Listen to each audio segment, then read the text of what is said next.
दोस्तों, क्या आपके दिल में कभी ये सवाल नहीं आता कि गुलाब की इतनी सारी बेहद खूबसूरत नई नई वैरायटीज बनाई कैसे जाती है?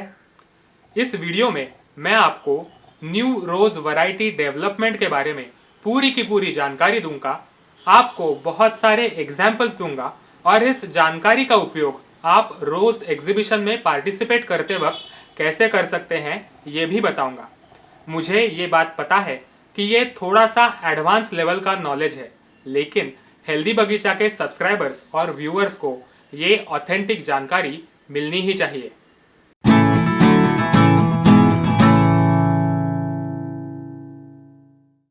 नई वैरायटी बनने का पहला तरीका है हाइब्रिडाइजेशन। नेचुरली ये प्रक्रिया हजारों सालों से चलती आ रही है। मधुमक्खियाँ गुलाब के एक फूल से दूसरे वैरायटी के गुलाब के फूल के ऊपर बैठ जाती है। गुलाब के पोलन दूसरे गुलाब के स्टिग्मा के ऊपर गिर जाते हैं और कुछ दिनों बाद उसे एक फल लगता है। ये फल नेचुरली ज़मीन के ऊपर गिर जाता है और उसके अंदर जो सीड्स होते हैं, अगर वो अंकुरित हो गए तो नई वैरायटी जन्म लेती है। ये सारी की सारी प्रोसेस इंसानों ने देखी और 18वीं सदी में रोज हाइब्रिडाइजेशन की शुरुआत पश्चिमी यूरोपीय देशों में हो गई, यानी कि जर्मनी और फ्रांस। एक एग्जाम्पल देकर रोज हाइब्रिडाइजेशन क्यों किया जाता है ये मैं आपको बताता हूँ। फॉर एग्जाम्पल, ए नाम का एक गुलाब है जिसका रंग बहुत ही सुंदर है, और बी नाम का एक गुलाब है जिसे डिसीज रेजिस्टेंस पावर है।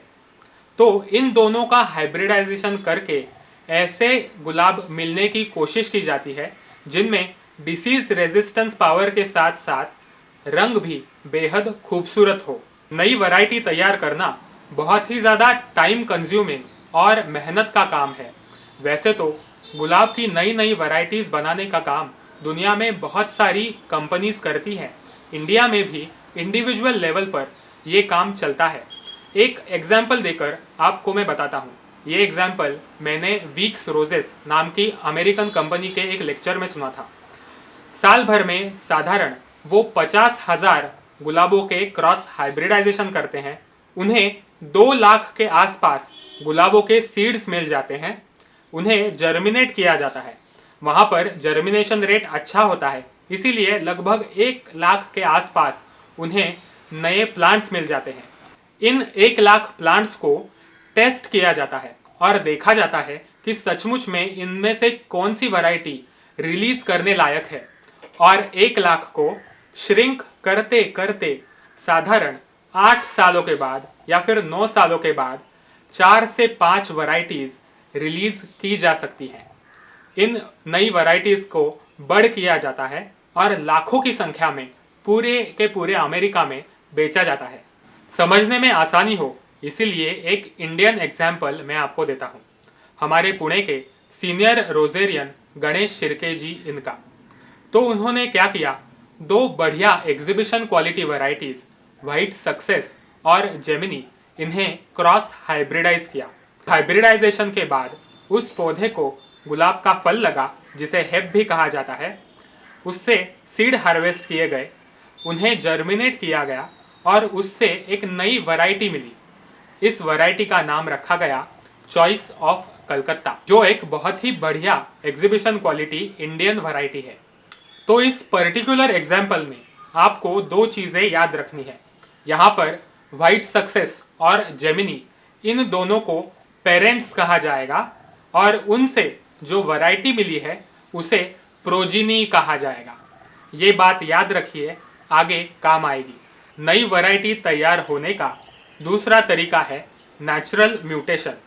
तो दोस्तों, कभी कभी ऐसा होता है कि गुलाब की कोई पर्टिकुलर वैरायटी के ऊपर, एक टहनी के ऊपर अलग ही रंग के फूल आने लगते हैं, यानी कि जो पर्टिकुलर वैरायटी का वो पौधा है उससे कुछ अलग रंग के फूल आने लगते हैं। तो ये म्यूटेशन कहा जाता है। कभी कभी रंग नहीं तो जो टहनी है उसका स्ट्रक्चर बदल जाता है, वो क्लाइंबर की तरह बिहेव करने लगता है। तो ये भी एक तरह का म्यूटेशन माना जाता है और बडिंग करने के बाद नई वैरायटी तैयार हो जाती है। तो आपके दिल में यह सवाल होगा कि ये जेनेटिक म्यूटेशन होता कैसे है।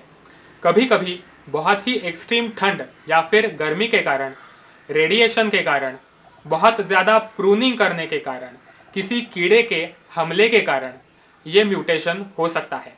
लेकिन बहुत बार अगर पौधे के सेल डिवीजन में अगर गड़बड़ी हो गई तो ये म्यूटेशन होने की संभावना बहुत ज़्यादा होती है। हाइब्रिडाइजेशन की तरह इस म्यूटेशन को किया नहीं जाता, ये अपने आप हो जाता है। जिन लोगों के पास बहुत सारे गुलाब होते हैं, बड़े बड़े बाग होते हैं, उन्हें गुलाब के म्यूटेशन यानी कि स्पोर्ट मिलने की संभावना ज़्यादा होती है। कुछ एग्जाम्पल्स देकर आपको समझाने की कोशिश करता हूँ। रंग बदलने का एक बहुत ही बेहतरीन एग्जाम्पल होगा समर स्नो। ये बहुत ही बेहतरीन वाइट कलर का फ्लोरीबंडा है, लेकिन उससे बना हुआ अहिल्या नाम का एक फ्लोरीबंडा गुलाब जिसका रंग लाइट पिंक कलर का है। ये जो एग्जाम्पल मैंने समर स्नो और अहिल्या का बताया, यहाँ पर समर स्नो ये है पेरेंट और उससे बनी हुई अहिल्या नाम की जो वैरायटी है वो है स्पोर्ट। ये बात याद रखिए, आगे आपको काम आएगी। कभी कभी गुलाब के फूल के ऊपर स्ट्राइप्स आने लगते हैं, धारियाँ आती हैं। इसका एक एग्जाम्पल होगा फोकलोर से बना हुआ मानस नाम का गुलाब। कभी कभी म्यूटेशन होते वक्त टहनियों का स्ट्रक्चर बदलने लगता है, वो टेढ़ी मेढ़ी जाने लगती है। ऐसे वक्त में गुलाब का क्लाइंबर तैयार हो जाता है। क्रिम्सन ग्लोरी नाम का एक हाइब्रिड टी गुलाब जिसका एक बहुत ही बेहतरीन क्लाइंबर भी है। दोस्तों, तीसरा तरीका हो सकता है जेनेटिक इंजीनियरिंग। नीले रंग का गुलाब जो जापान में बनाया गया, उसे बनाने के लिए इस तरीके का उपयोग किया गया। इस नीले गुलाब के ऊपर मेरा पूरा का पूरा वीडियो है, आप चाहे तो वो वीडियो ज़रूर देख सकते हैं। अगर देखा जाए तो ये सबसे महंगा तरीका है कोई भी नई वैरायटी बनाने का। दोस्तों, ये पूरी की पूरी जानकारी देने के पीछे एक कारण है। मेरी ये इच्छा है कि हेल्दी बगीचा चैनल के सब्सक्राइबर्स और व्यूअर्स न सिर्फ बढ़िया गुलाब उनके घर में उगाए, उन्हें लेकर वो एग्जीबिशन में भी पार्टिसिपेट कर सके। तो दोस्तों, एग्जीबिशन में 2 सेक्शंस होते हैं। इनमें से पहला सेक्शन है पेरेंट और प्रोजिनी। इस सेक्शन में कोई भी एक गुलाब जो पेरेंट है और उसका प्रोजिनी यानी कि उससे बनाई हुई वैरायटी रखी जाती है। हमने जो चॉइस ऑफ कलकत्ता का एग्जाम्पल लिया, वहाँ पर चॉइस ऑफ कलकत्ता के साथ साथ उसका कोई भी एक पेरेंट या फिर दोनों पेरेंट जेमिनी और वाइट सक्सेस आप एग्जीबिशन में रख सकते हैं। दूसरा सेक्शन होता है पेरेंट और स्पोर्ट का सेक्शन, यानी कि एक वैरायटी और उससे म्यूटेशन करके बनी हुई एक और वैरायटी। जैसे कि हमने एग्जाम्पल लिया समर स्नो और अहिल्या का, तो इन दोनों गुलाबों के बंच को उस सेक्शन में रखा जाता है।